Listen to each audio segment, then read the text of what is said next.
Well, hello, everybody. Welcome back to Cocktails and Rocktails with me, your most notorious groupie, Alice Mouse, author of this little guy right here.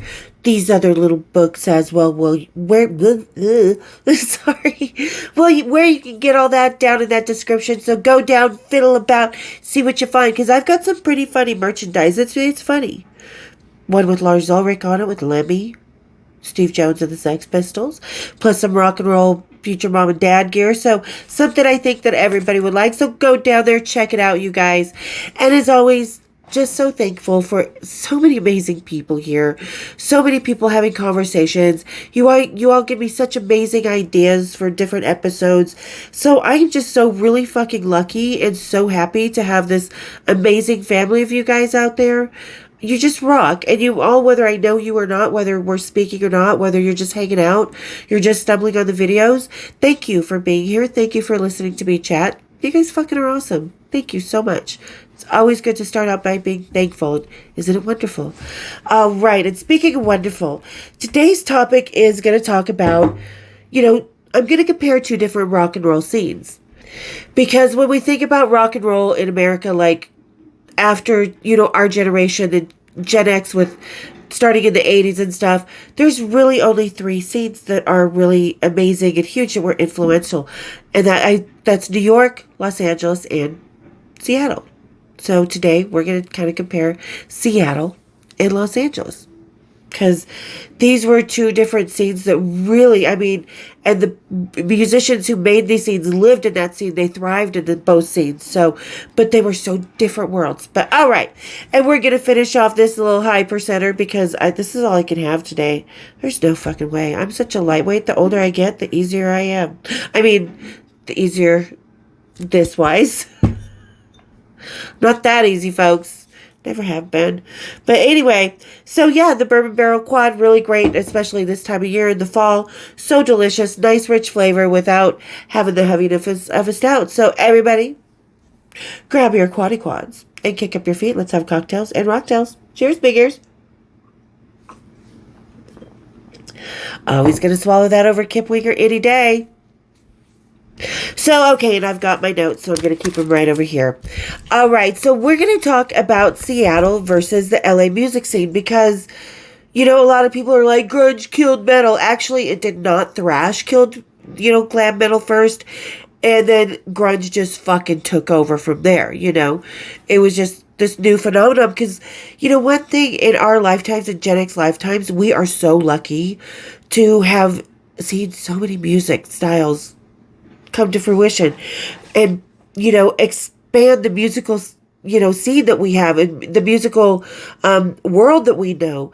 And I'm not just talking in rock and roll. I'm talking R&B, pop, rap, hip hop, just everything, polka, what the fuck ever, If you haven't heard The Who, not the rock band, John Entwistle from The Who that I know, but the HU, the Mongolian throat singers, oh my God. So we've been really lucky to see all this different music, and we have such a tiny bit documented, between the LA glam scene and the Seattle scene. These are the two that are really most documented than anything else.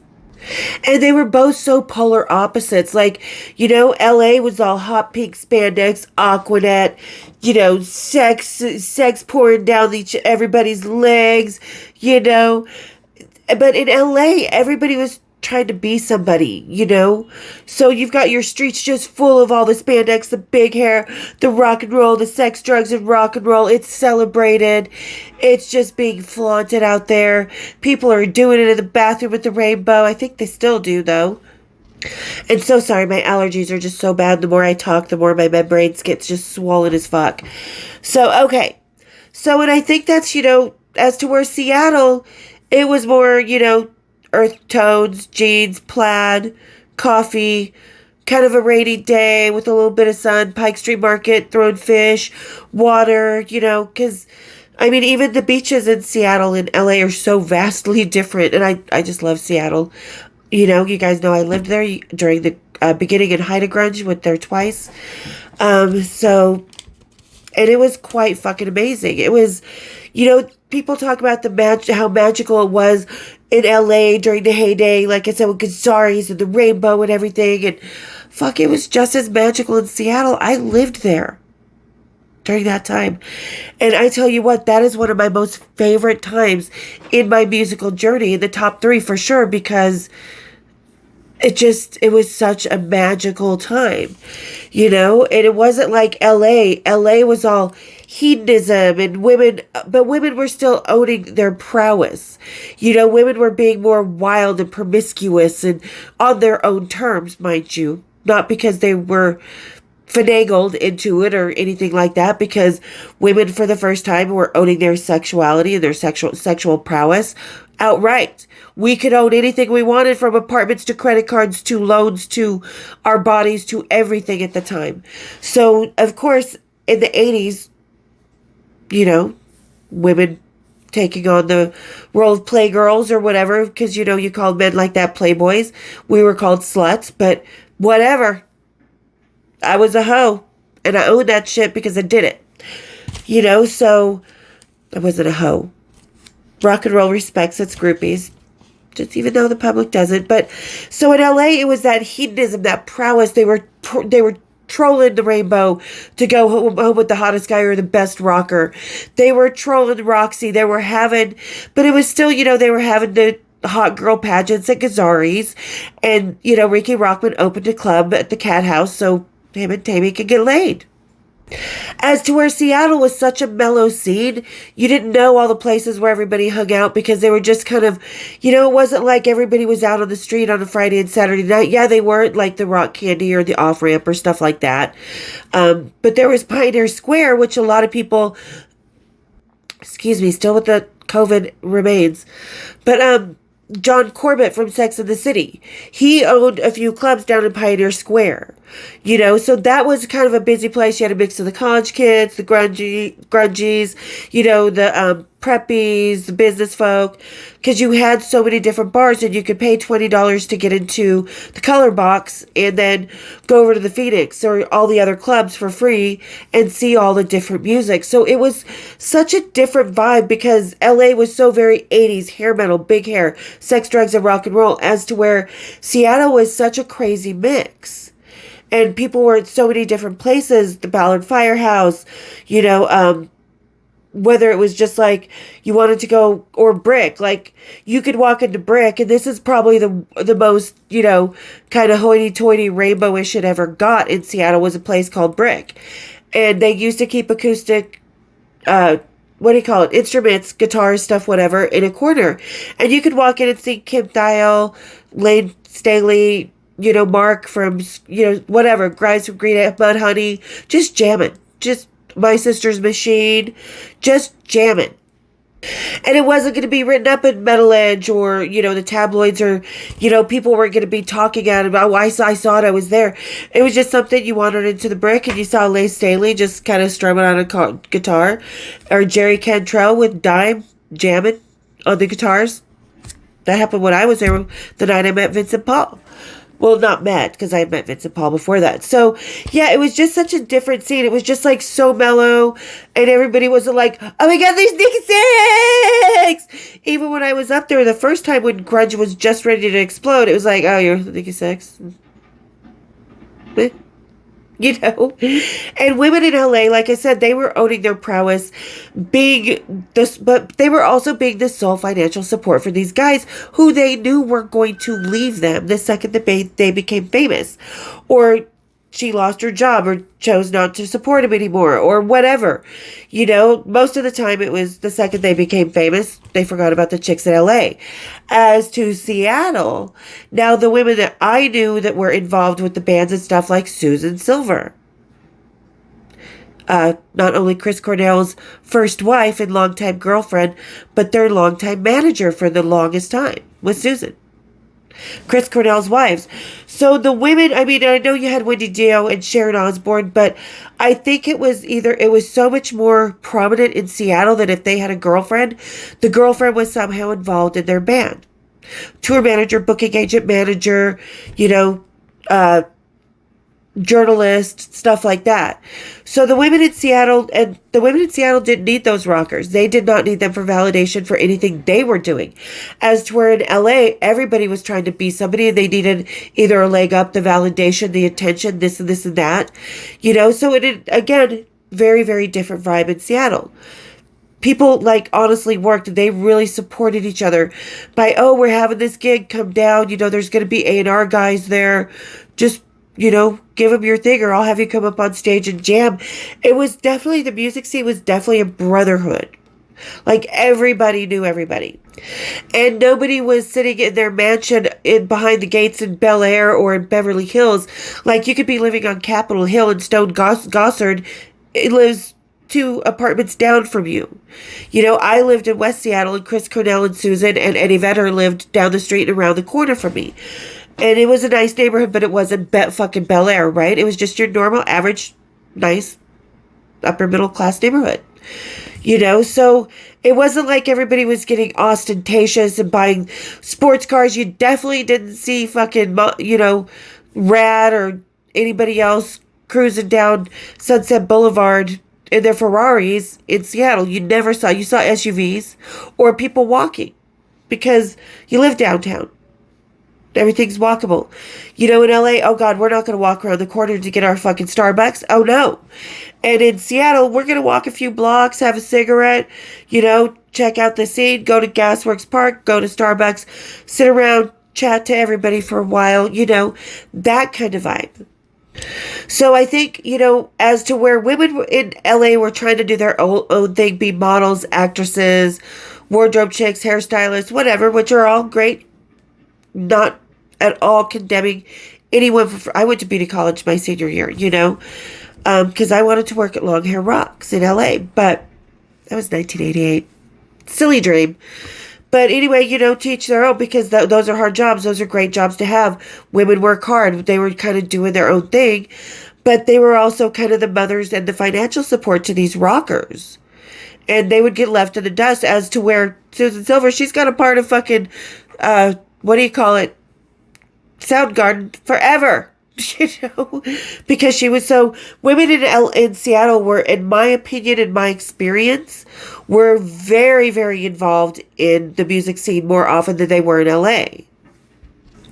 And of course, because of this, the music was so, so different. You had different vibes, different weather, different scenes, different things that you did for fun, because in LA, it was all about partying for fun. In Seattle, it was all like, hey, let's go to Gasworks, or let's, cruise up to Acme and go on a hike out, because my friend Debbie lived in a beautiful cabin in the woods, or let's go mushroom hunting.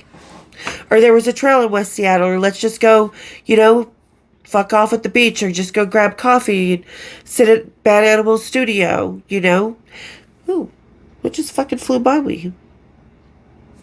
Thoughts? Anyway, so, and so the music was very, very different, LA definitely more shallow, and I don't mean that mean, because LA party rock, glam rock, it was about fun. It was about that side of life, as to where when thrash started coming in, it started talking more politics, more, emotions, and then grunge came along and took it to a little more dark side. Took things to, the ultimate depravity and exploration of the dark side and different drugs. In LA it was cocaine. Obviously in Seattle it was more heroin. So, and I don't condone either of those. Not my things. But so the music was very, very different. And I think that people were ready by the time grunge music came along, that people were really, really ready to kind of, and it's a natural progression at the ages we were at the time, to kind of really explore their own thoughts, their own emotions, their own opinions, to kind of break out and see what else there was besides sex, drugs, and rock and roll. And, thrash really kind of opened the door for that, and grunge just stepped right in and was like, well, guess what we got? We got sad shit. But, and like I said, it was like, besides Courtney Love and Kurt Cobain, who moved to the big house over at Lake Washington in the Shishi super neighborhood where, Bill Gates lived at the time, it wasn't like everybody else was living like they are in Hollywood. And a lot of the grunge rockers live in Hollywood now, and they're living the Hollywood lifestyle. But when I knew them, like I said, Stone Gassard could be living in a 2-bedroom, 2-bath apartment across the hallway and 2 doors down from you in Capitol Hill. Same with all the guys in Screaming Trees, Mudhoney, you know. The lead singer of Mudhoney could be living in the studio across from you over Broadway or downtown Seattle across from the Moore Theater. You know, it was, and like I said, people lived around, for me, everybody lived a relatively normal life there. So we weren't all, you know, totally blinded by the music industry, the facade of LA, you know, everybody has to be glamorous, everybody has to be this, and that. You know, Seattle was kind of letting you be yourself and see how you fit into the grunge place. You know? And we had our studios in Seattle as well, Bad Animal Studios, owned by Ann and Nancy Wilson of Heart. And Cameron Crowe lived in Seattle when I was there. So I would run across, so we even had our, you know, movie scene up there, because when I was living there, they were filming Judge Dredd, some Drew Barrymore movie, because I danced for Drew Barrymore and Eric Erlander. And you could just seamlessly, you know, interact with all these people on a very one-to-one basis down at Pioneer Square. Where you all going to end up after the bars close? Oh, the Irish pub right over there. We're all going to be getting French toast and Baileys. You know, and then we're all going to walk home together, and we're all going to see each other. It's like, or when I was leaving Vinnie Paul, I talk about it when the first night Vinnie and I got together, I was walking back to Andrea's apartment down on First Ave and walking through the Pike Street Market. And who did I run into? Jerry and their tour manager from the night before, or their band manager. You know, and they had Sub Pop Records, which, oh, I loved the Sub Pop parties, you know? I mean, you never know who was going to end up and where, and it wasn't like they walked into the party in LA, you know, you see it, 5 girls on the arms like Hugh Hefner and putting on a show and all their spandex and big hair and jewelry, finery, the bling blings, whatever. You know, it was just Seattle. Here they are in their fucking cut off jean short, cut off whatever, army pants shorts, t-shirt, tennis shoes, flip flops, maybe. Those were our rock stars in Seattle, but I loved it that way because, you know, it was kind of more, you know, everybody could get a booth at the Rainbow and then be talking about it at Cantor's Deli the next day. Yeah, when I was at the Rainbow last night, that's who I ran into. Yeah. And then, you know, he was over there and everybody's trying to one-up each other. You know, in LA, in Seattle, it was just like talking with, you know, my friend, oh my God, Bianca, who beautiful. She was a designer. She designed a lot of clothes for some of the grunge guys and stuff. But she was also a stripper with me at downtown Deja Vu. And we would just sit there and talk. She's like, oh, I saw you at the party the other night. Did you hear, you know? And it would just be like a normal conversation is, oh my God, wasn't that so fun when, you know,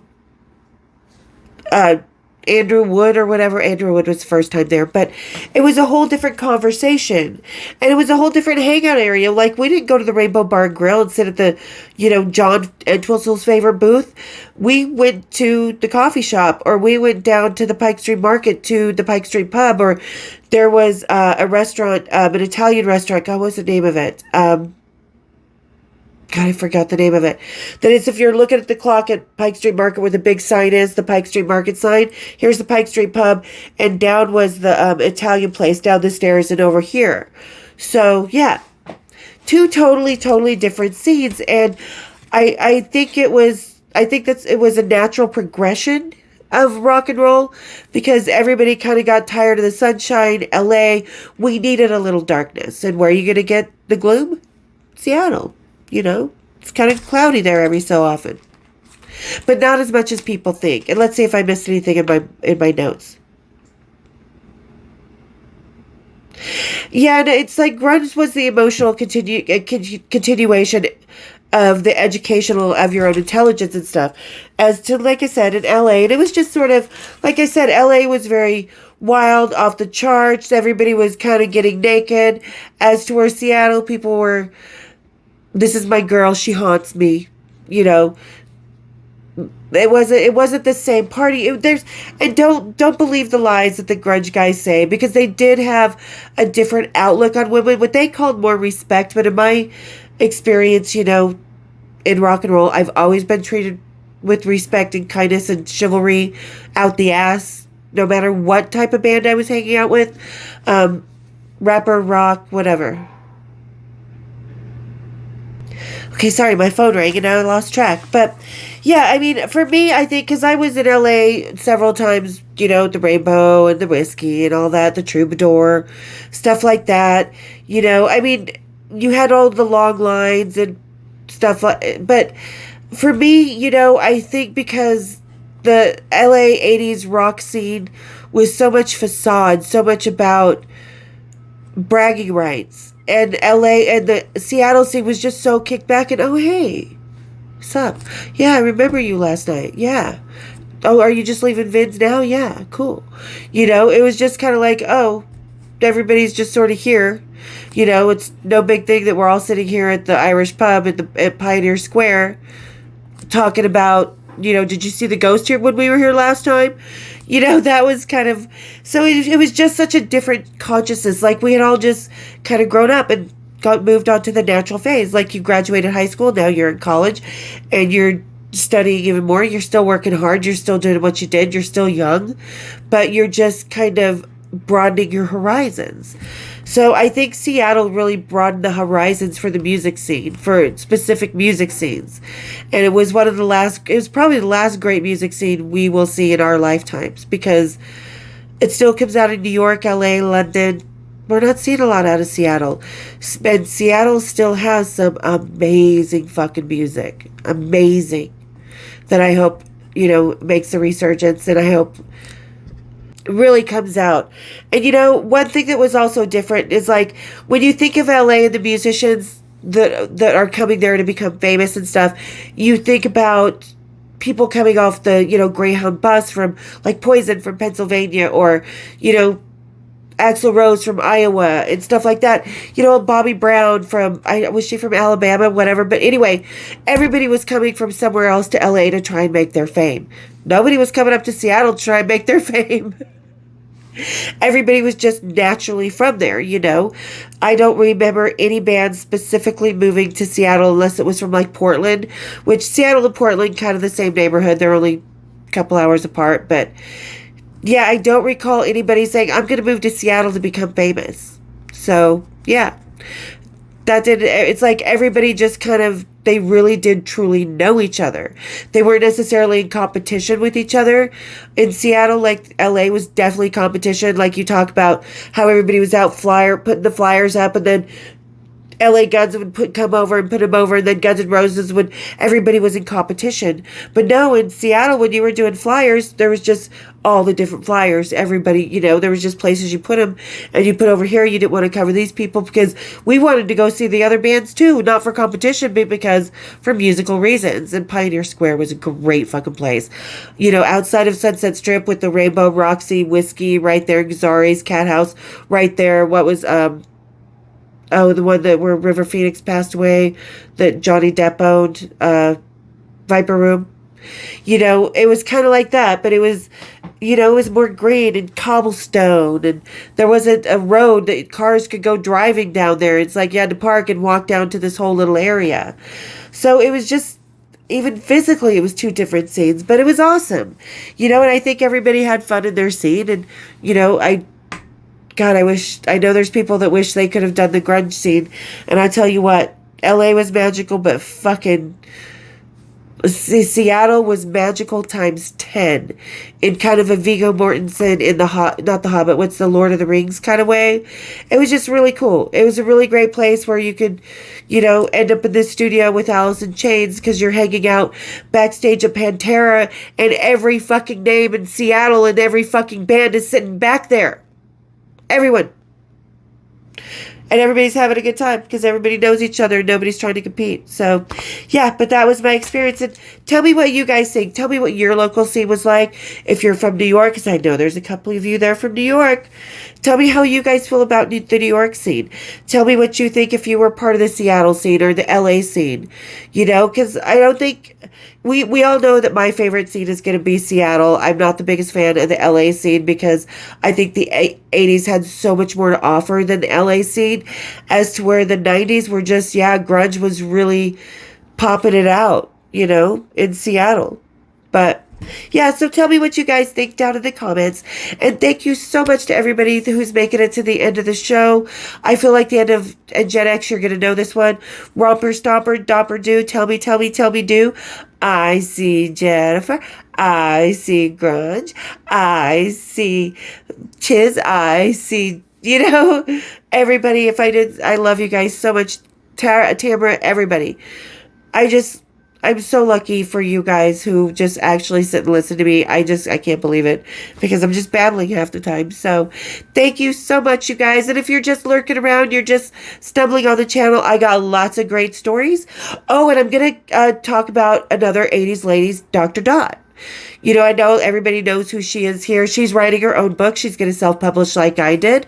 I kind of forgot about her. Kristen interviewed to work with her because she's a licensed massage therapist, was a nurse before that, stuff like that. So she really has a great background. And it wasn't like the most positive experience for Kristen.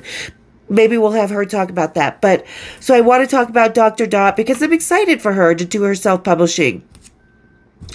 And she's lived a fucking life all over the place. So yeah, maybe one day I'll get to have her on because I think she's definitely worth the chat. So yeah, got a lot of cool stuff coming up. So you guys who are just finding, got a lot of stories. I think Dr. Dot's probably the only other person that has the volume of the 80s ladies like I do. So fuck yeah. There's a couple of us with that. Anyway. So all right, if you're just joining, go hit that subscribe, hit the share, you guys. Get me out there. Let's get up to 10,000. You guys have helped me get this far. And I'm so thankful for it. So thank you so, so much. So hit that subscribe, hit the share, hit my bells, and we'll see you on Cocktails and Rocktails. Cheers, big ears.